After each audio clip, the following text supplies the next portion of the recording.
Hello and welcome to Your Holistic Earth podcast. My name is Kimberly Carson-Richardson. I am your host for this episode. I am so excited that on today's episode, we're going to have a conversation with Dorothy Turek. First, though, before I bring her on and get her going about what she's passionate about, let me just tell you about the podcast. So Your Holistic Earth podcast is about bridging you to local and national experts in the field of holistic medicine and wellness. And on each episode, we're bringing you experts from a wide range of topics, industries, and specialties to help you have a healthier and increased sense of well-being in your life. So I'm really excited to talk about today's topic with Dorothy, but first let me give her a proper introduction. So horse love and the meaning of life. These twin themes seem to intertwine at various points throughout Dorothy's intriguing story, long before she ever thought to become certified as the successful equine-assisted learning facilitator she is today. The owner of Centaur Wellness, she empowers individuals and groups alike to fulfill their true potential through the spirit healing synergy of horse and human. After an exemplary long-term career, Dorothy felt the need to do something more to make a true difference for those in search of answers to life's bigger questions and spiritual reconnection within. She had always loved horses, me too. So listening to her intuition, she followed her higher calling and became certified as a life coach, practitioner, riding instructor, and then finally finding her real passion as a facilitator for equine-assisted learning. So Dorothy, I am so excited to have you on this episode of the podcast. Welcome, welcome. Now, I'm just going to dig right in. I love to, no small talk here. Tell me about yourself and how you help people. How do I help people? Well, thank you very much, first of all. I'm really thrilled to be here. About myself, well, like I said, I had 3 decades of working in a large academic institution, very bureaucratic. I was in human resources. I just couldn't break through those kind of barriers that were there to help people. I saw people struggling with whatever, life situations, not liking what they were doing, their career kind of stagnating. And before I was going to lose my own health over the stress of that, of not being able to help people, I am like, what can I do? What are actually my passions and skills? And I went back and thought, well, I love most is horses, animals, and helping people. At the same time, actually, our teenage daughter was dealing with school bullying, actually one of her sports teams. And it was just astounding. I actually couldn't help her. But she was taking riding lessons at the time.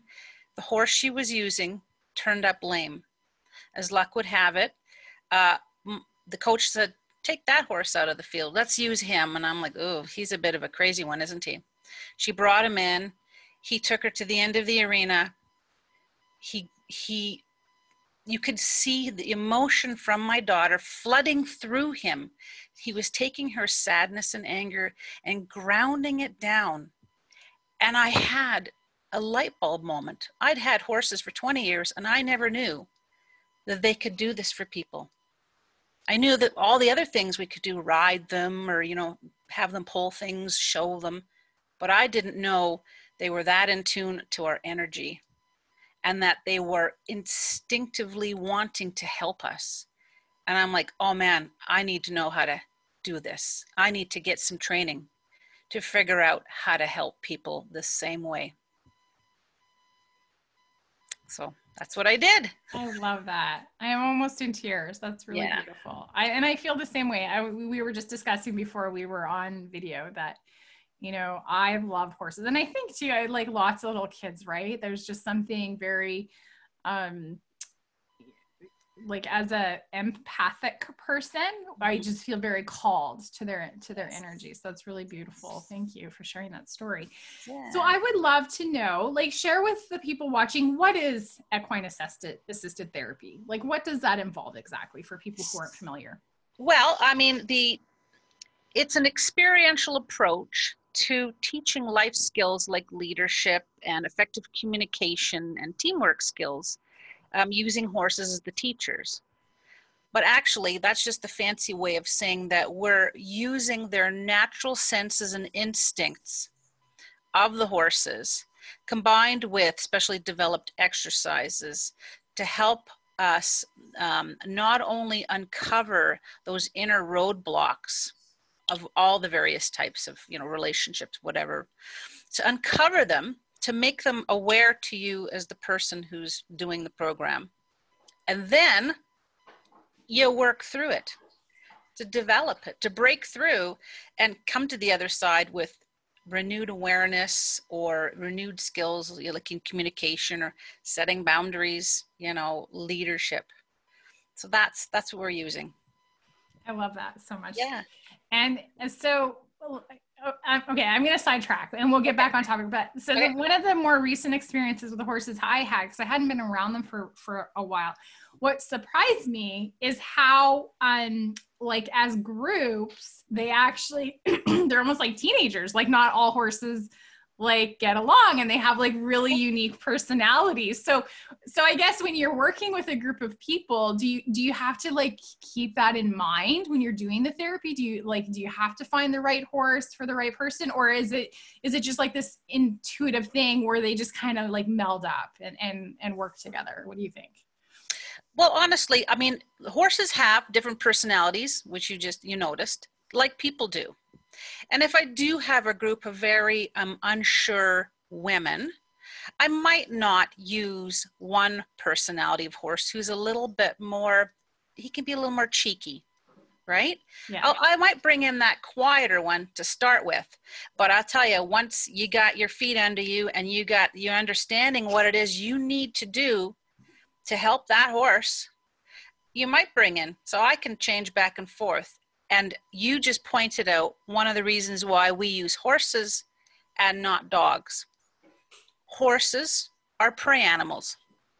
Their number one need, even that big 2,000-pound horse your granddad had, their number one need is to feel safe. They need fair leadership, but they need to feel safe over anything else.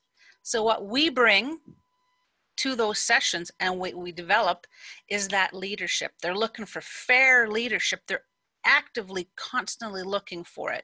And if you're not going to be the leader, they're going to be the leader, which is sometimes you don't want that. Also, what you noticed is they have very sophisticated social hierarchies, which is why, again, we can relate that back to humans. Humans, teams, horses, herds. They all have a place in that herd. They all have a job to do, and their overall goal is to feel safe. Hey, isn't that what we want with humans? Same thing. That's the magic. We're not training them to do anything. We're using their natural instincts to help us become more aware of ourselves. Oh, I love that so much. I love that. Yeah, and so I was on a trail ride actually, and the horses had to be in the right order. Yes. If they weren't in the right order, chaos would ensue. They didn't like it. They wanted their order. They wanted their hierarchy. Yeah. So. They had their friends and they knew not to be, but she's going to kick me or he's going to, absolutely. And they will. I love it. Yes. I think it's so fascinating to me, right? So I think we think of them almost a little bit more without those unique personalities, but they're such intriguing animals. So tell me then, so if they sign up and they're going to come for a session, what should they expect to alleviate any, sometimes if someone's trying something new, there can be a lot of fear, right? A lot of like anxiety. So what would they expect if they were coming for a session? They're going to be out in the fresh air in the country. It's about 2.25 hours. The very first session, we do spend quite a bit of time talking about why horses, their nature. You do have to do a little bit of learning of how horses react, how they, expect us, how they communicate, because they don't talk. So people need to have a little crash course in kind of horse speak. And also safety, right? Safety is number one. Nobody gets hurt in our programs. And then we get out and you start working. So our very first session is called Starting the Relationship. Just like with people, we're going to go and say, how do you start a relationship with a human?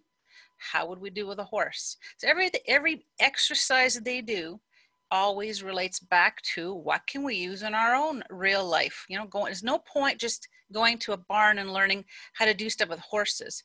You're coming away with skills to use in your regular life, with aha moments.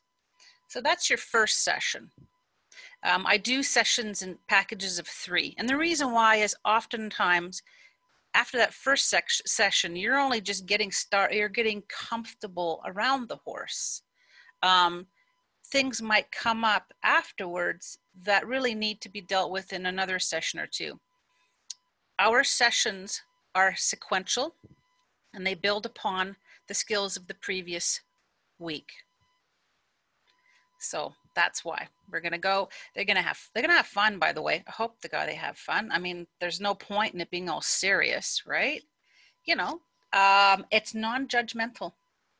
The horses don't judge us. They don't care what we look like, you know, age, whatever, how much money we have, whatever that is.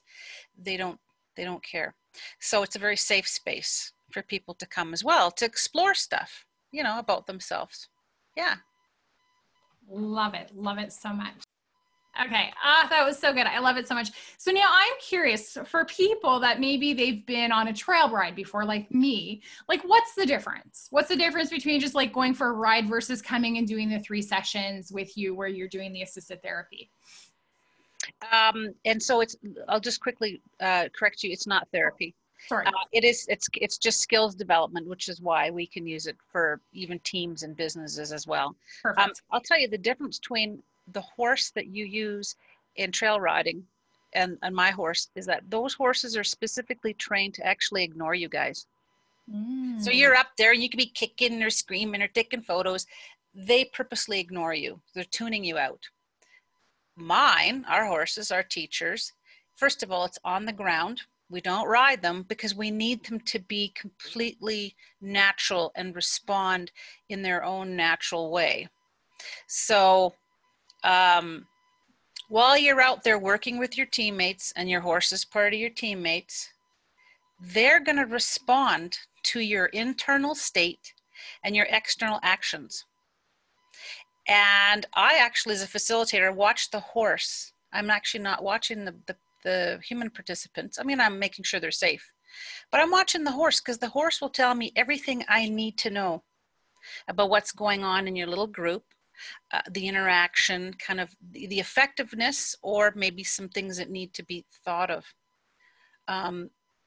That's what's amazing. And when the participants change their internal state or their actions, the horse immediately responds. And I mean, immediately responds. Like, you know, I just watched the horse. I can tell how things are going. And the awesome part is that people will also learn because I'll step in and I want them to watch the horse. The horse will give them everything they need. Yeah. Love that. Love that.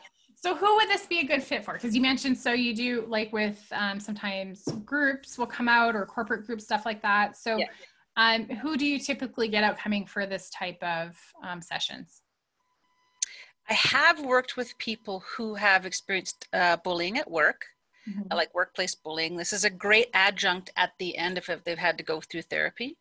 But with 2020 and the restrictions we have right now, I'm looking at and I'm open to people like families. You know, there's been a lot of people have been closed up together, and sometimes some issues have come on out. And this is a great way for families to work through communication styles, those kind of interdynamics. And then the other group I'm working with are businesses, specifically women entrepreneurs, solopreneurs, or women who have businesses like with smaller teams. So we can work one-on-one or small groups of just solopreneurs, really getting to the things that they need to work on. As we, open up to new opportunities, we have to look at new ways of thinking things or seeing opportunities, thinking outside the box. Man, there's nothing like working with a 1,000-pound animal. And our exercises are designed for you to think outside the box. I I love that so much. I love it. Okay.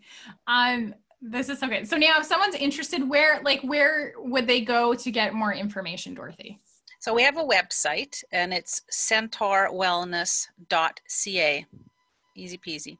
They can also email me, centaurwellness1@gmail.com. Perfect. Okay. And where is where are you located? Because you said you come out, you get the fresh air. So we are actually located just east and south of Sherwood Park, Alberta. And it's 20 minutes from South Edmonton Common, or literally 10 minutes from Sherwood Park. Okay, so easily accessible for those of us that are located here in Alberta. Yes. Love it so much. Okay, now I would love to know, have you ever had so you get these groups of people coming, what do you see differently in them when they leave after they've done for sure those 3 sessions, those first 3? Empowerment. I mean, they're so excited. You come in not knowing you're going to leave learning these things about yourself. Just learning how to do things with a horse is often enough to be very exciting and empowering, and looking at the awesome kind of dynamics of working with animals and how they can really help us kind of tune into ourselves as well. I find people usually, they're just pumped when they leave. They're just pumped. It's so different. It's so a little bit out of their comfort zone that they learn a lot. They learn a lot. Oh, I love that. And I think that's true, because every time you step out of your comfort zone, you create new opportunities to grow your confidence and feel empowered after. So that's so amazing. Well, okay, Dorothy, any last thoughts? I always love to ask everyone this question. Like, if you were going to leave people with one tidbit, one last thought, what would you like to share with anyone watching this episode? A tidbit, a thought. Well, this is my thought.